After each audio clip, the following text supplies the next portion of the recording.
Assalamualaikum warahmatullahi wabarakatuh. Perkenalkan, saya Rinanda Rizky Pratama, mahasiswa dari Universitas Pasir Pengarayan, Fakultas Ilmu Komputer, Program Studi Teknik Informatika. Di sini saya akan mendemokan program tugas akhir saya dengan judul klasifikasi citra jeruk manis menggunakan metode CNN sebagai syarat untuk mengikuti ujian skripsi. Program ini dibuat menggunakan MATLAB versi R2018A. Baiklah, langsung saja. Hal pertama yang perlu dilakukan adalah melakukan pengolahan citra. Proses pengolahan citra diawali dengan melakukan pemanggilan data citra untuk kemudian diproses ke tahapan berikutnya. Data ini berupa dataset citra jeruk bagus dan jeruk busuk sebanyak 100 citra.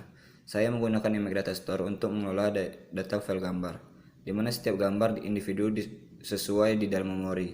Image Data Store dapat menentukan properti, lalu mengimpor dan memproses data menggunakan fungsi objek. Lalu saya menambahkan augmentasi data membantu mencegah jaringan dari overfitting dan menghafal detail yang tepat dari gambar yang akan dilatih nanti. Setelah mendapatkan data citra, jeruk peneliti memberikan label untuk data training dan testing. Label menggunakan bagus dan busuk. Label bagus mewakili jeruk yang layak, sedangkan label busuk mewakili jeruk yang tidak layak. Pelabelan ini digunakan untuk memudahkan pembacaan data antara jeruk layak dan tidak layak. Tahapan pengolahan citra selanjutnya yaitu implementasi pre-processing citra, yaitu dengan mengubah ukuran citra menjadi 64 kali 64 piksel dan karena menjadi 3. Nilai yang lebih kecil dari 64 adalah 32 dan 16. Penggunaan 32 kali 32 piksel dan 16 kali 16 piksel menjadikan informasi piksel banyak yang hilang. Hingga pada akhirnya ukuran yang digunakan adalah sebesar 64 kali 64 piksel. Umumnya proses dilakukan terdiri dari proses konvolusi, fungsi aktivasi, dan polling. Banyaknya proses ini disesuaikan dengan kebutuhan peneliti. Model yang saya buat berupa jenis layer yang berbeda-beda, yaitu antara lain adalah image input layer, convolution layer, batch normalization layer, ray layer, max polling layer, fully connected layer, softmax layer, dan classification layer dengan sebanyak ciri yang sudah ditentukan. Lalu sebelum melakukan proses training, saya mengatur opsi sesuai dengan yang saya butuhkan.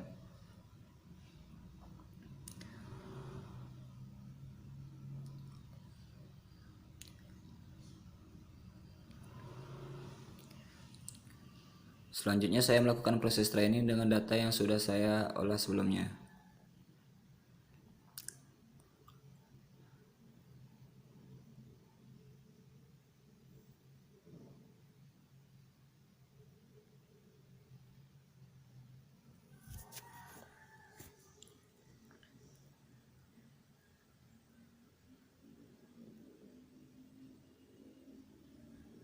Berdasarkan hasil yang terbentuk, dapat diketahui bagaimana hasil yang dilanjutkan terhadap data training.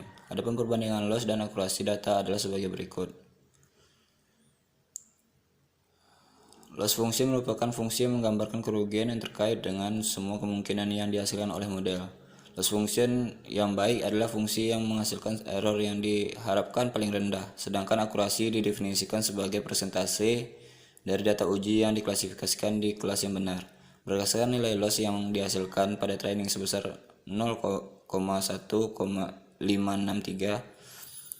nilai ini bisa dikatakan cukup rendah dan ini bagus untuk model. Hal ini didukung oleh tingginya nilai akurasi, yaitu mencapai 96% untuk data training. Pergerakan loss yang mendekati nilai 0 atau rendah dan pergerakan akurasi yang terus meningkat menunjukkan hasil yang baik seiring dengan berjalannya epoch. Kondisi berhentinya proses training ditentukan dari banyaknya epoch yang digunakan. Dalam hal ini yaitu sebanyak 50 epoch. Proses training akan dihentikan jika sudah memenuhi kondisi tersebut. Lalu saya akan melihat arsitektur model yang telah saya buat.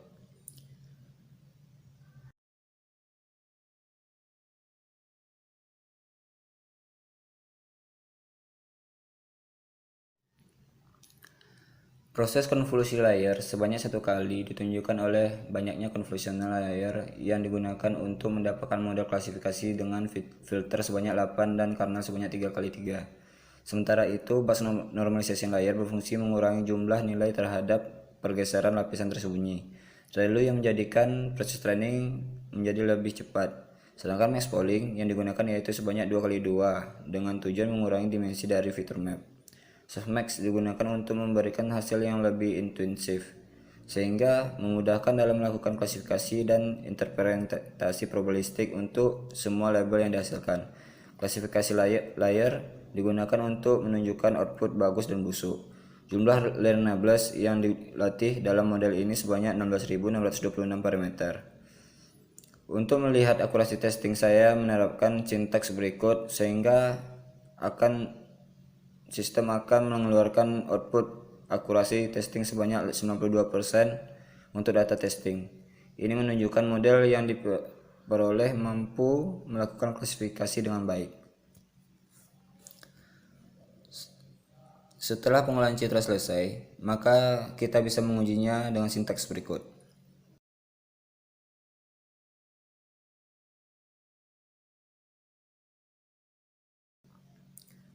Setelah pengolahan citra selesai dibuat menggunakan script, maka penulis menyimpan mat file dengan membuat script save net sehingga mat file menjadi net. Mat yang akan tersimpan otomatis ke dalam folder project. Hal ini dilakukan agar semua data pengolahan citra yang telah dilakukan dari awal hingga akhir tersimpan. Baiklah, saya akan melakukan pengujian pada GUI. Tampilan pada GUI memiliki fitur training dan testing, fitur uji klasifikasi, dan fitur tambahan yang terdiri dari beberapa tombol yang mana fungsi dari setiap tombol berbeda-beda. Tombol proses training berfungsi untuk melatih gambar yang dimasukkan ke dalam program. Tombol arsitektur CNN berfungsi untuk melihat arsitektur CNN yang telah dibuat. Tombol akurasi berfungsi untuk menampilkan hasil akurasi. Tombol input image berfungsi untuk memasukkan gambar ke dalam program. Tombol klasifikasi berfungsi untuk menampilkan hasil klasifikasi. Tombol citra RGB berfungsi untuk menampilkan histogram RGB, red, green, and blue. Tombol ekstraksi berfungsi untuk mengekstrak gambar yang telah diinput untuk mendeteksi edge atau tepian, robot, sobel, prewid, log, dan cheni. Ketika tombol proses training diklik, maka program akan memanggil netmat dan menjalankan proses training dengan menampilkan plot loss dan plot akurasi dengan jumlah epoch yang telah ditentukan seperti yang ditunjukkan pada proses saat ini yang sedang berjalan.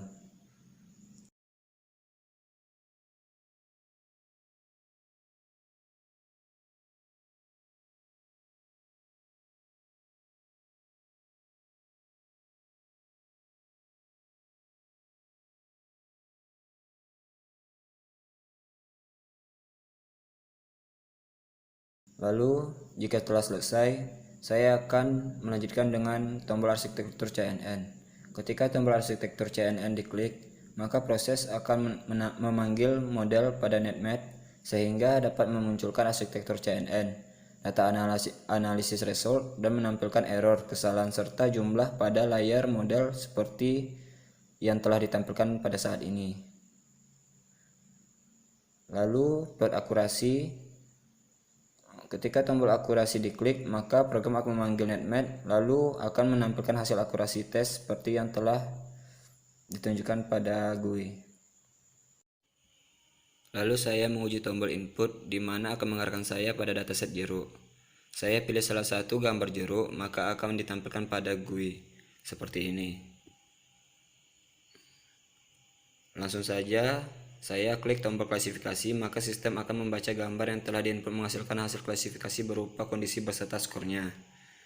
Saya ulang kembali prosesnya dengan menekan tombol input, lalu memilih gambar jeruk yang ingin diklasifikasi.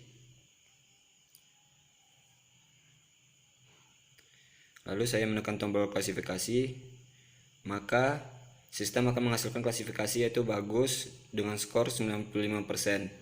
Lalu saya mencoba dengan data gambar jeruk busuk dengan mengklik tombol input, lalu memilih jeruk busuk yang ingin ditampilkan, yang ingin diklasifikasi. Lalu saya menekan tombol klasifikasi, maka memunculkan output busuk dengan skor 83%. Lalu saya akan menguji tombol citra RGB, di mana citra RGB ini akan memunculkan histogram RGB, red, green, and blue.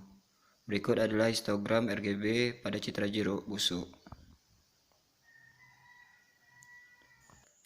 Model warna RGB terdiri dari 3 komponen warna, yaitu red, green, and blue.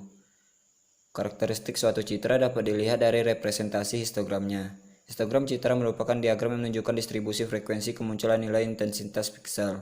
Pada histogram sumbu X menyatakan nilai intensitas piksel, sedangkan sumbu Y menyatakan frekuensi kemunculan intensitas piksel.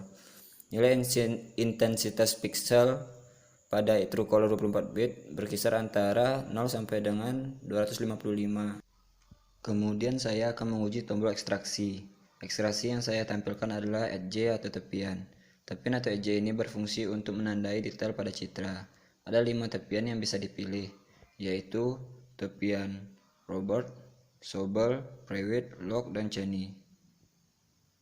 Saya akan menampilkan menguji ekstraksi Sobel. Lihat, beginilah tampilan tepian Sobel pada citra jeruk busuk. Lalu saya akan menguji tepian Robert.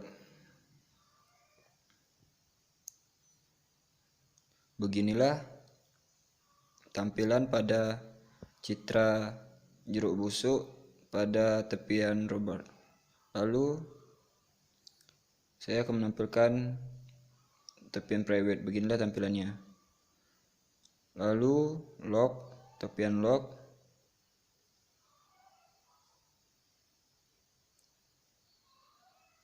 Berikut ini adalah tampilannya.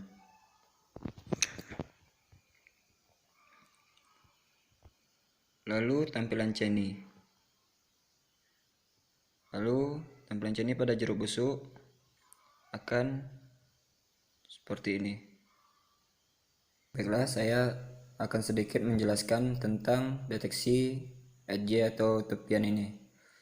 Tepian citra atau edge merupakan perubahan intensitas derajat keabuan dalam jarak yang singkat. Deteksi tepi adalah metode yang menghasilkan tepi-tepi dari objek-objek yang pada citra. Beberapa contoh ekstraksi tepi yang saya masukkan ke dalam program adalah Robert, Prewitt, Sobel, Locke, dan Cheney. Tujuan dari deteksi tepi Robert adalah meratakan distribusi warna hitam dan putih. Tujuan tepi Prewitt dan Sobel merupakan pengembangan tepi Robert dengan menggunakan filter HPF yang diberikan satu angka 0 penyangga. Yang membedakan Sobel dan Prewitt adalah Sobel mengurangi noise sebelum melakukan perhitungan deteksi tepi, sedang Prewitt tidak melakukan itu. Tujuan tepian Locke adalah untuk menentukan garis batas antara hitam dan putih yang terdapat pada citra. Tujuan dari deteksi tepi Cheney adalah menyaring kegaduhan dari citra untuk mendapatkan hasil deteksi yang halus. Baiklah, selanjutnya saya akan menguji citra RGB dan ekstraksi tepi pada jeruk bagus. Pada GUI, lalu memilih jeruk bagus. Lalu saya coba klasifikasi lagi. Outputnya keluar, lalu citra RGB-nya, histogramnya keluar, lalu ekstraksi. Saya mencoba ekstraksi Cheney dulu. Beginilah tampilannya pada citra jeruk bagus. Dan ekstraksi Locke. Beginilah tampilan pada citra jeruk bagus. Lalu ekstraksi Robert. Beginilah tampilan pada citra jeruk bagus. Lalu Sobel. Beginilah pada citra jeruk bagus dan Prewitt. Beginilah tampilannya. Pada Prewitt dan Sobel hanya terdapat sedikit perbedaan pada tepiannya. Lalu saya akan menguji tombol yang baru saya buat, yaitu tombol reset, untuk mereset semua yang setelah saya proses. Berhasil. Baiklah, sekian. Wabillahi taufiq wal hidayah. Wassalamualaikum warahmatullahi wabarakatuh.